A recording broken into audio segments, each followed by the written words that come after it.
The entire village looks abandoned.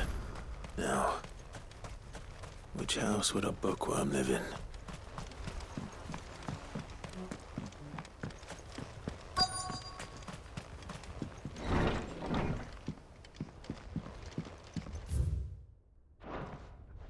This is a Royal Army logbook.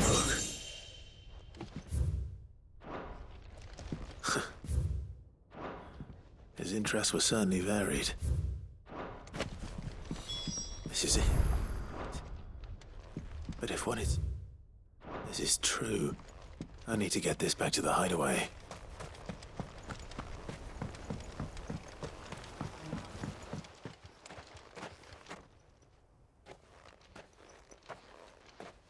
Leaving so soon, stranger? We've been watching you. From a distance, so to speak. Subtle. I know who you are. Then we need not waste time on introductions. Hand me the book. Leave it in our care and return to your life. Your care? Do you mean to burn it or bury it? That is not my decision to make.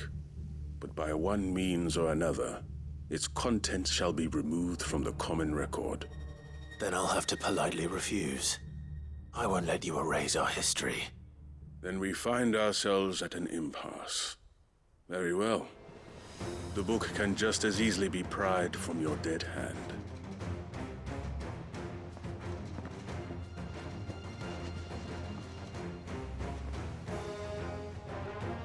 Let's see, shall we?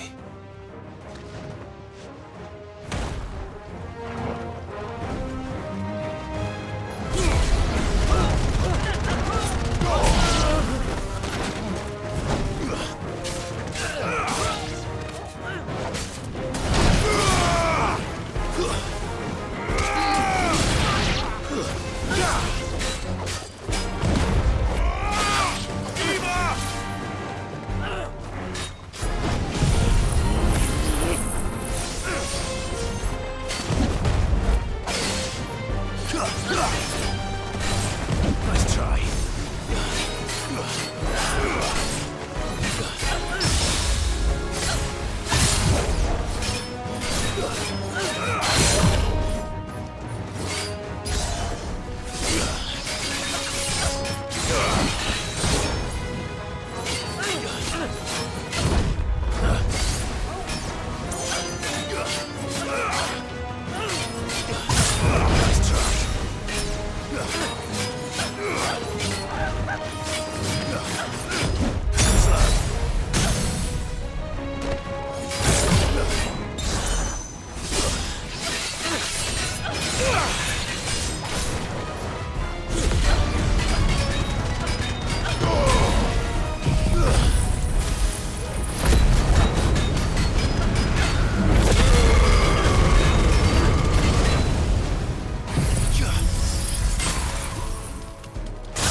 Impressive. But we have other means. We shall claim the book yet. Why do you want it so badly anyway? It lays out in no uncertain terms the vanity and avarice of mankind. It tells the shameful history of the persecution and oppression of a gifted few by a giftless many. Would you say that this interpretation was correct? I don't know. You don't know. Your sword may be sharp, but your wits are dull. So let me answer for you. There is no correct interpretation of history. That a series of events took place may be proved beyond a doubt. But there can be no single, immutable explanation as to why they came to pass. It is a question of numbers and of belief. If enough people believe that a set of events occurred for a reason, that belief becomes the truth. So you're trying to control the truth? We are trying to protect people from themselves, from knowledge that would bring them naught but pain. That is all. You may keep the book, for now. The world is small. We shall meet again. Until then. Wait! Damn it. Let's get this back to Vivian. Perhaps she can explain what that was all about.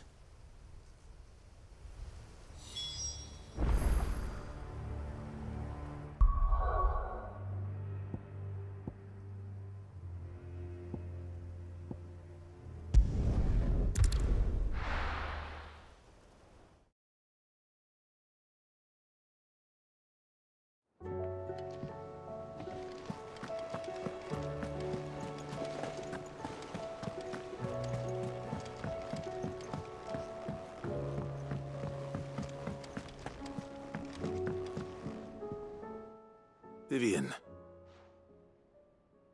I found it. The book you lost.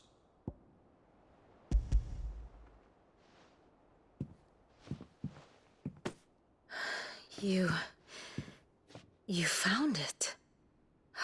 Thank you, Clive.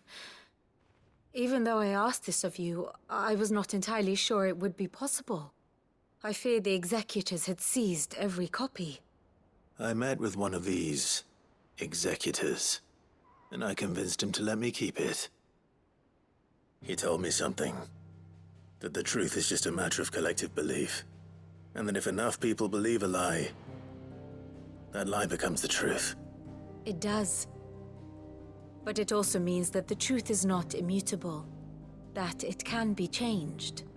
Provided that those who wish to change it can convince enough people that their perspective is the correct one. As the sad history of the bearers proves. You said that the book inspired you to become a scholar. It did. Or its author, rather. She was a heretic, you see. A firebrand and a dissenter. A gallows stood ready for her in every corner of the realm. And by shunning society, or perhaps being shunned by it, she stumbled upon a truth so potent that an entire realm trembled at the prospect of its utterance.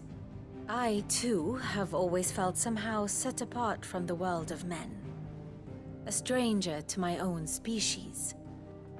She taught me that my solitude was not a curse, but a gift.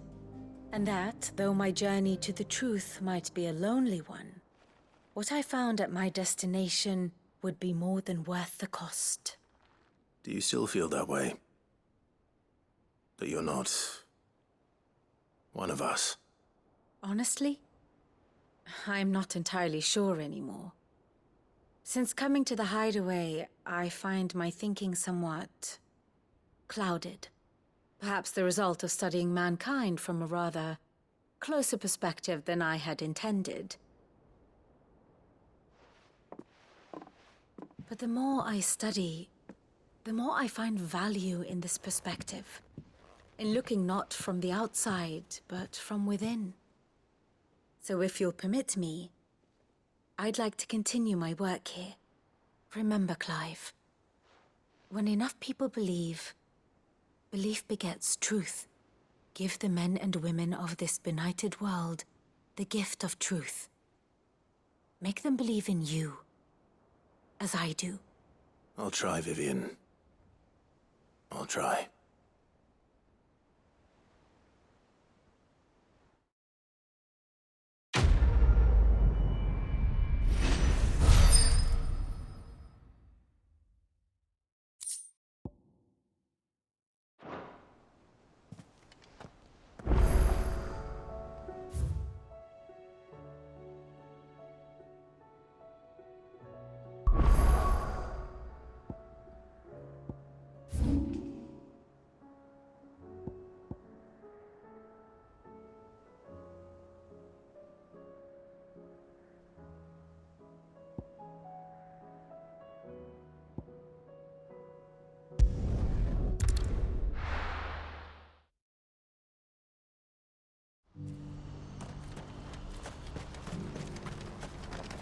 You won't find a finer array this side of the strait.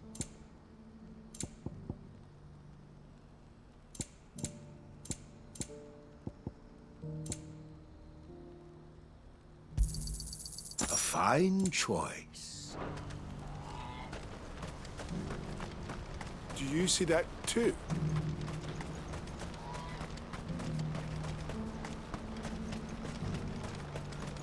Papa?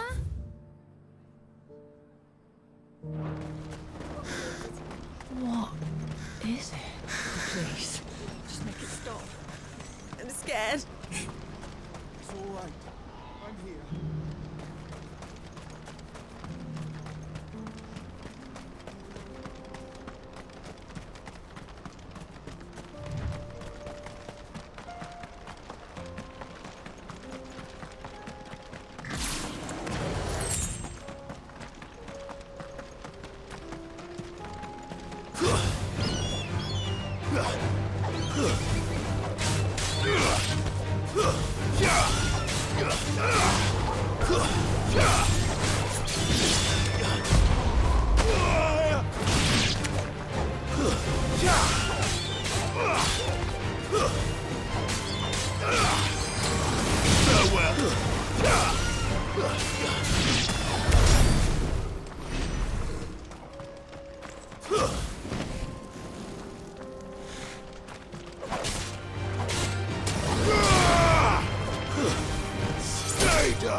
Can't be Rutherford, can it?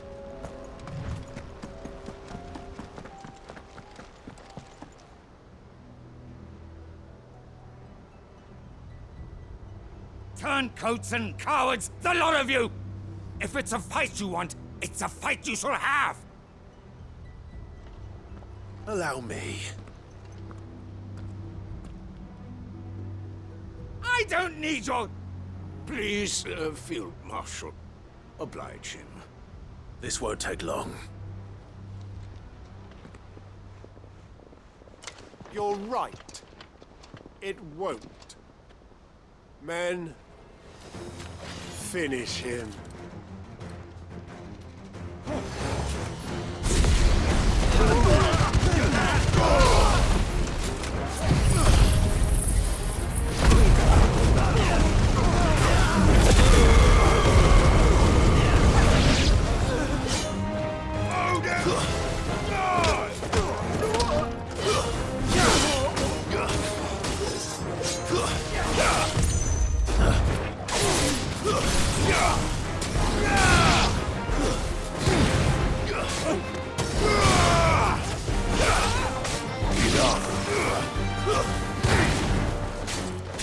Farewell.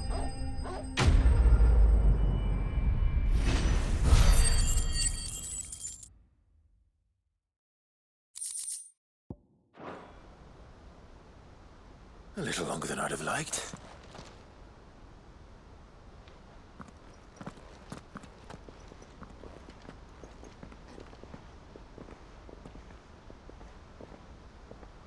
Field Marshal Havel, I presume. Are either of you injured? No, my lord. You arrived just as our escort turned on us. Fucking traitors. I'd heard reports of soldiers in the outlying regions abandoning the oaths they swore. But I hadn't thought the corruption had reached so close to the heart of the Republic. It's a fucking disgrace. Your interfering old bastard of an uncle tried to warn me, of course. My lord Marquis. Or is Sid the Outlaw more to your liking? Call me what you want. It doesn't change who I am, or the urgency of the message I bring. My uncle has a plan to right the realm, and he needs your help to see it through. Before I agree to anything, I'd have you answer one question. What do you stand to gain from all this? I won't deny that I might benefit from further chaos. But I seek a new beginning for all of us. And while the choices I've made may not always have been the right ones, I know I made them for the right reasons.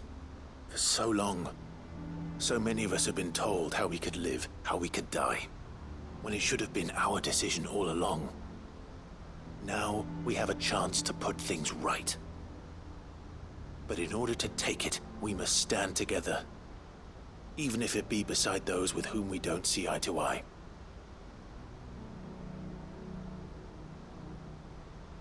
Certainly not the words I expected from an outlaw. But perhaps your uncle was right. You are no ordinary outlaw. I'll never hear the end of this. All right. I'll start by ordering my most trusted guard to bring the Dalmekian fringes under control. Next, I'll make contact with my counterparts in the Imperial Army and see if I can't convince them to try and restore order in their own territory. Thank you, Field Marshal. But they are not the only ones we will need to convince. What do you mean? I don't doubt that I can bully some sense into a few generals. But those they answer to require a different kind of persuasion. And when it comes to honeyed words, well, we will need an envoy. One who can court even the most stubborn of statesmen. You, perhaps. I'm flattered. But I'm no diplomat either. And I have other problems to attend to. What we need is a skilled arbitrator. And I may know just the person. Is that so? And would he happen to be an outlaw too? Of a different kind, perhaps. Beggars can't be choosers. I suppose we'll all have to find a little of the outlaw in ourselves if we're to make it through this. Very well. Send your man to me right away. I shall.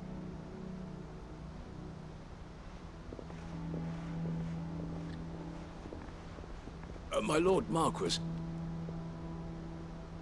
Your Lord Uncle bade me escort the Field Marshal to his manor in Port Isolde. And I will see that my associate joins you there. Very good, my lord.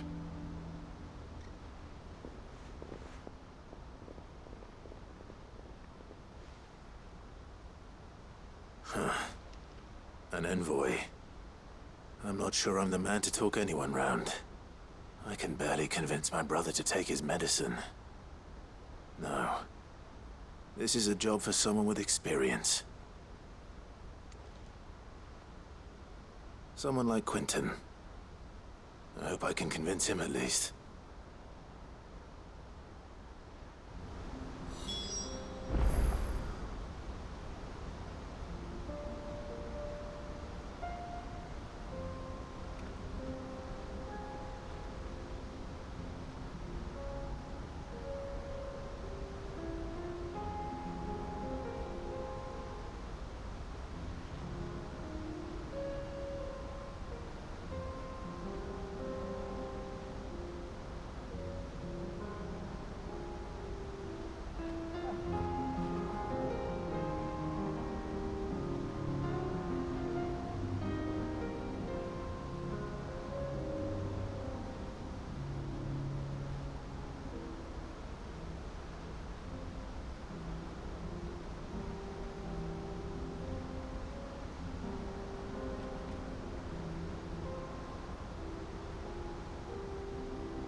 Quentin, I have a proposal for you. Do you now? Something tells me you'll be asking more of me than a cask of Gotand gold. Go on then. Propose.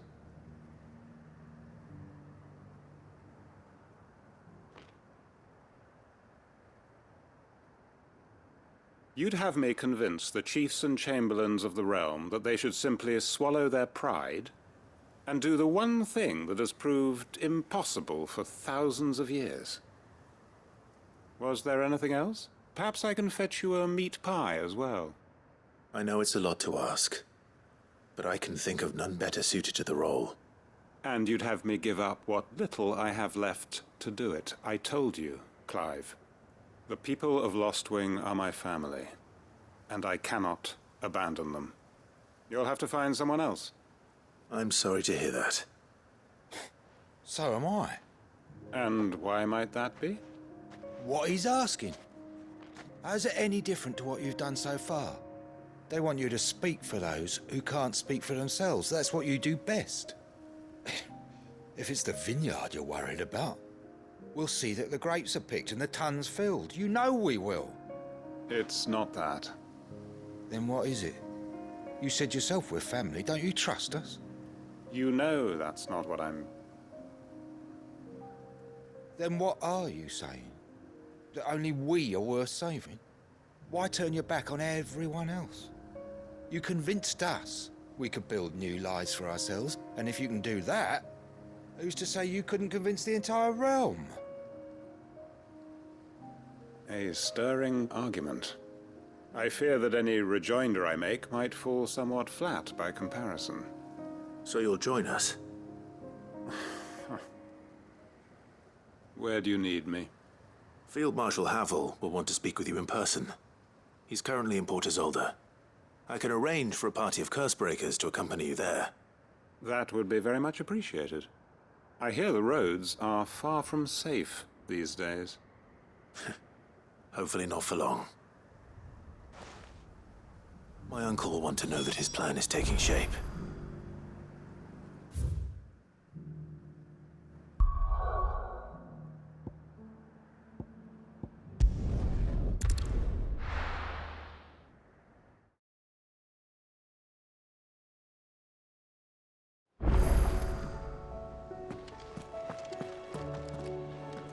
Uncle, I bring good news. The Field Marshal has agreed to your plan. Ha! Of course he has. I didn't doubt you for a moment, dear boy.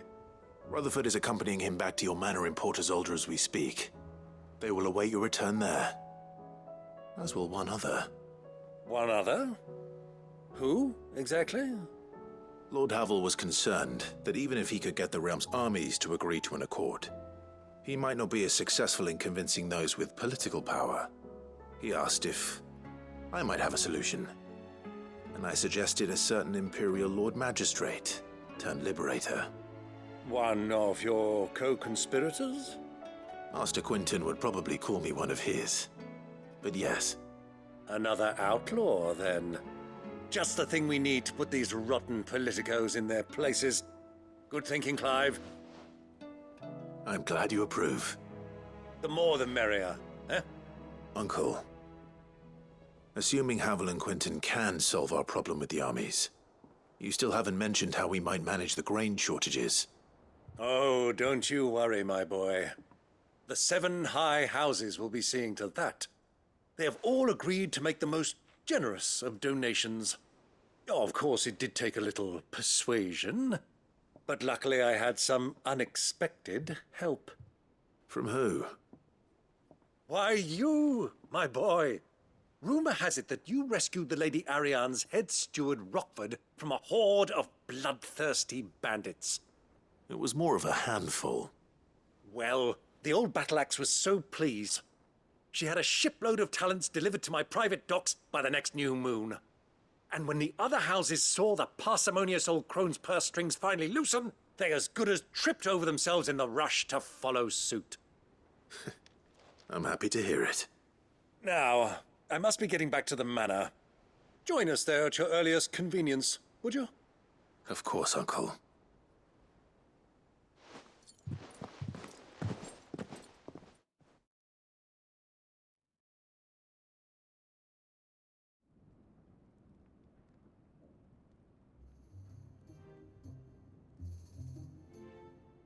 And how, pray tell, will we get that grain to the capital if the roads are still overrun with Akashic?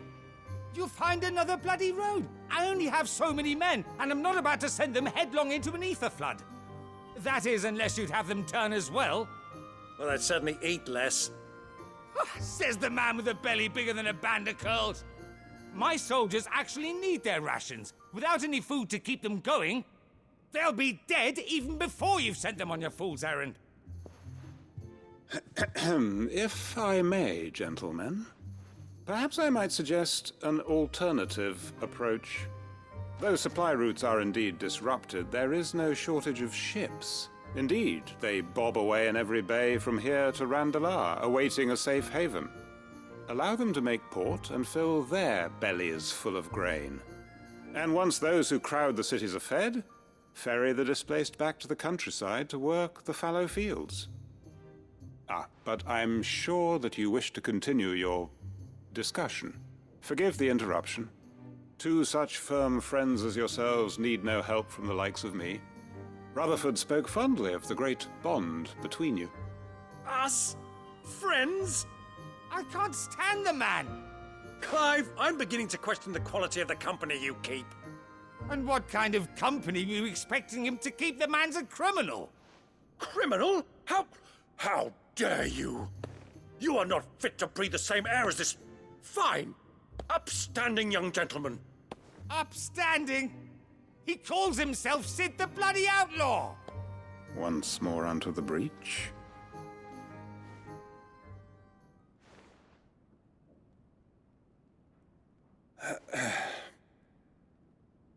Shall we begin again? What we seek here is not to create a new nation, nor to claim the thrones of those that already exist. We wish simply to bring stability to the realm that mankind might weather the current storm. And to do that, we must convince those in power, the generals, the statesmen, the nobles, that our cause is just. There will be disagreements, yes. And I imagine some resistance, much resistance. But we cannot let that deter us. If we show them the path, show them that we walk it ourselves, then I am confident they will follow. The fate of the world lies in my nephew's hands, but the well-being of her people lies in ours. And we must not squander the chance that Clive has given us. Uncle Byron, Now, with that settled, let's move on to the signing of the Accord. For what great moment in history hasn't been accompanied by a little ceremony?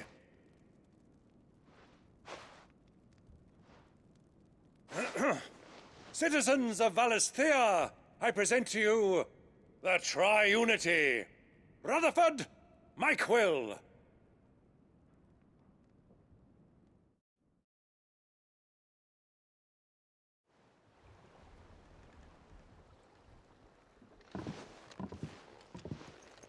Well, my boy, the stage is set. that it is. This is the role you were born for. Now I ask only that you trust in the talents of your supporting cast. We shall play our parts to the best of our abilities, that you might have the opportunity to shine. The realm needs its Sir Crandall. And there is no better Crandall than you, Clive. I want you to keep this signed accord as proof of our faith in you. I will. Thank you, Uncle.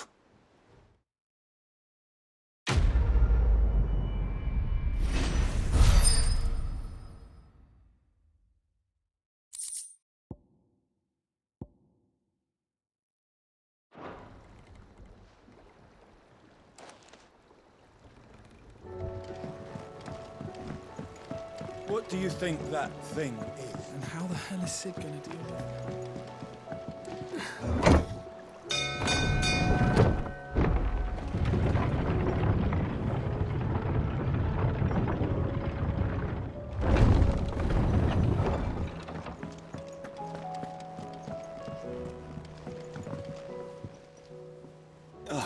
Clive. Joshua, what's wrong? And don't say nothing. It's not nothing. I've received word from Cyril. The Undying have found Father's will, or something akin to it. His will? How and where? In the crypt beneath Rosalith Castle. After Kupka was kind enough to drive out the Imperials, the Undying took the opportunity to recover what relics of the Duchy yet remained. And in the process of doing so, they found a letter from Father. I'm surprised anything survived down there. Cyril asked that I join him in Tabor at my convenience. I have been meaning to go, but... would you join me? Of course. I want to know what's in that letter as much as you do. Very well. I'm ready to leave when you are.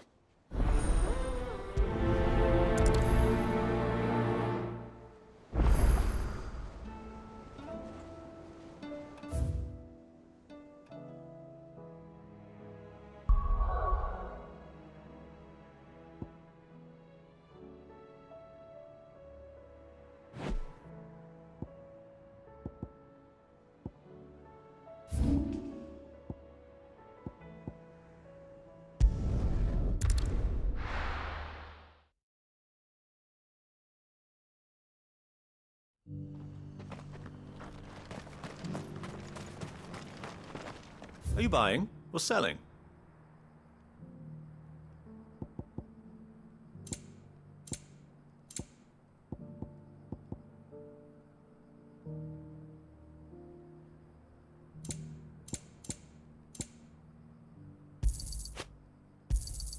A fine choice. Take care.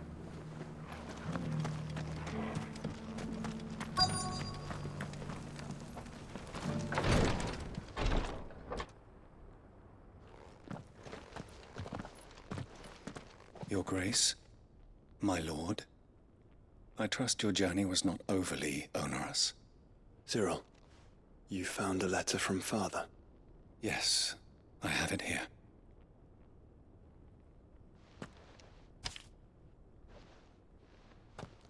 If you would do us the honor, my lord.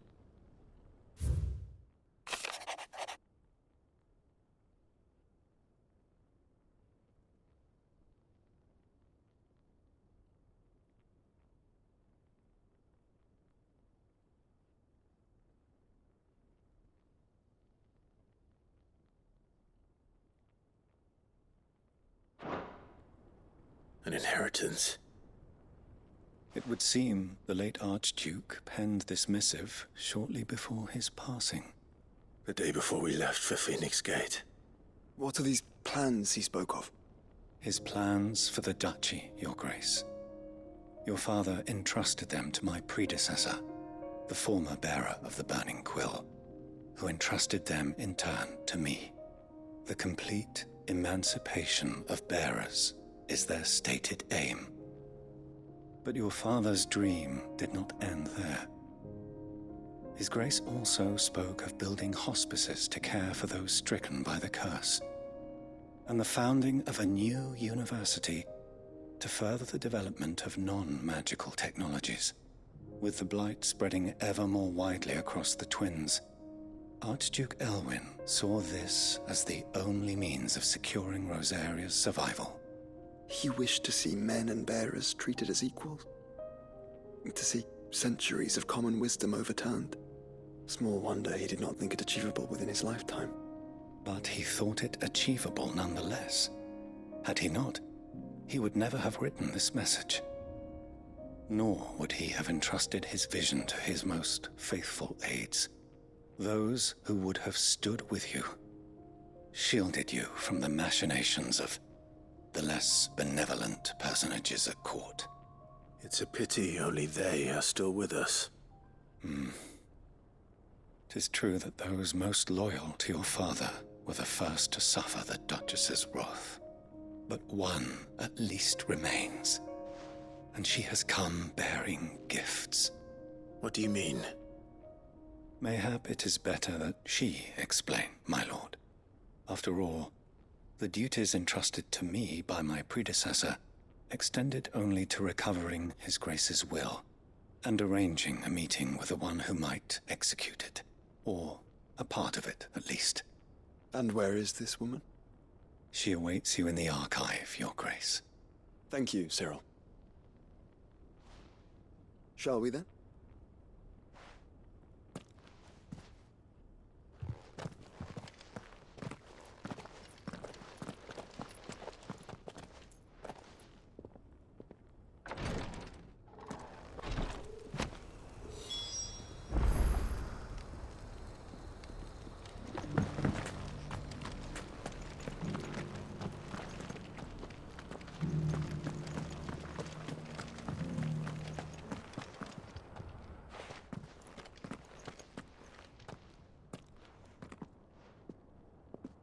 My lord, Your Grace. I hardly recognize you. I am Goditha, retainer of House Rosfield, loyal servant to the Phoenix and his shields. Your father, the Archduke Elwyn, entrusted me with the delivery of a gift. I only hope you can forgive my tardiness in bringing it to you. Lift up your head, Lady Goditha. You have our gratitude for your service to our house and to our father. I merely did my duty, as any proud Rosarian would.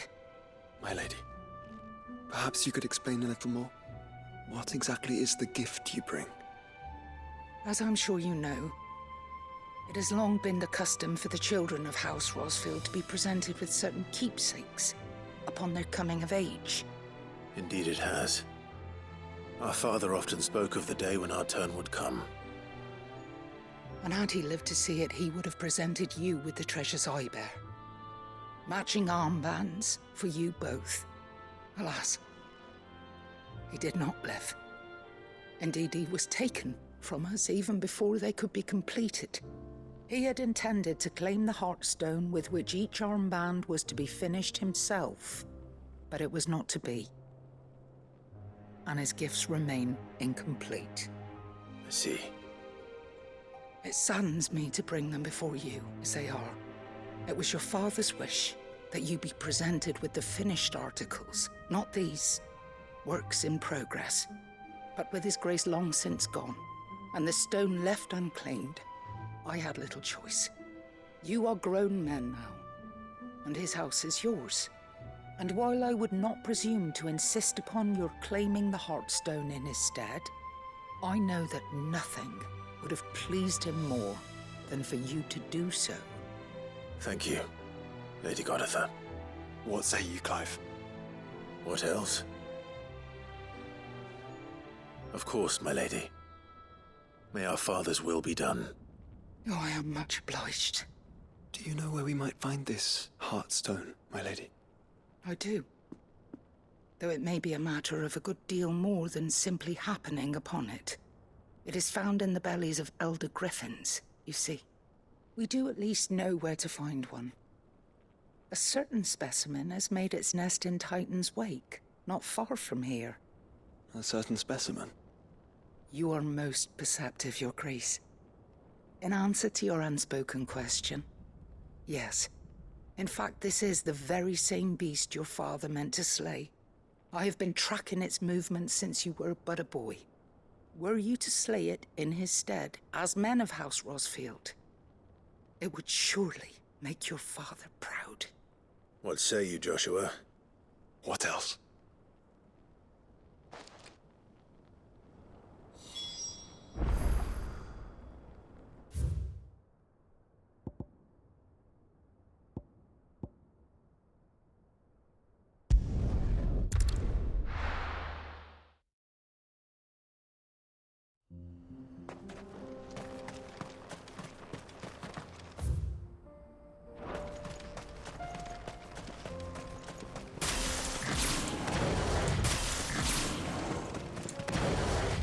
Eyes peeled, Joshua.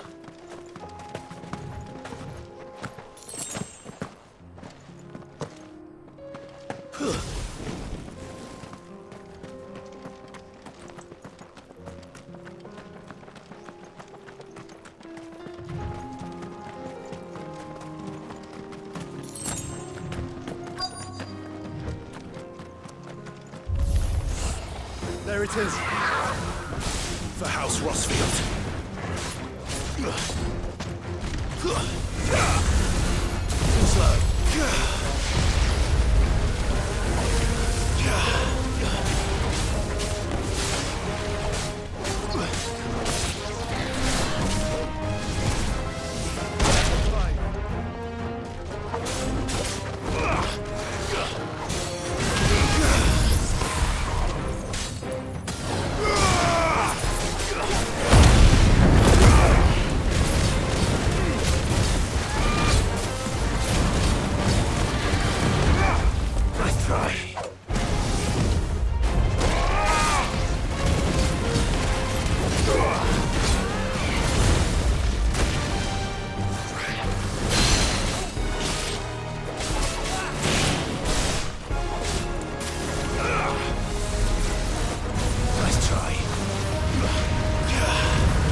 Too slow.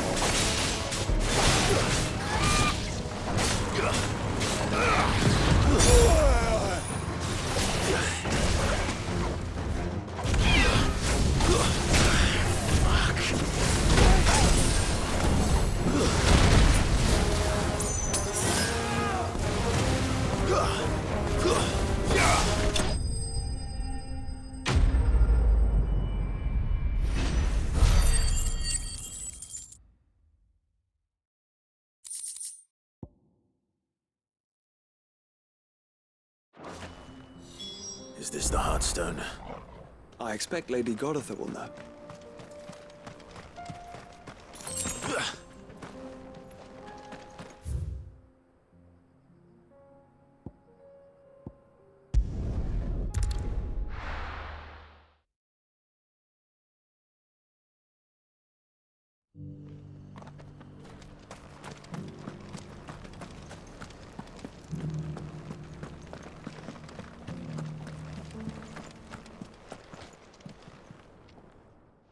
Thank the Founder you were safe. The Griffin is slain then? And the Heartstone claimed.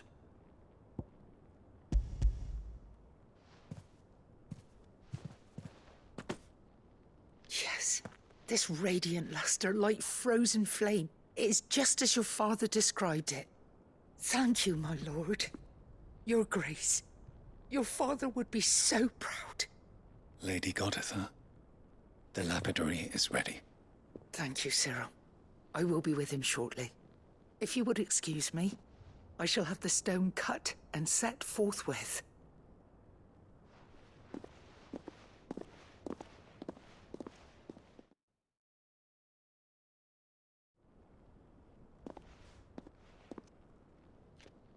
The armbands are complete.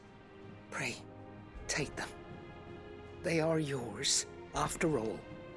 Heartstone is harder and more enduring than garnet, or even ruby.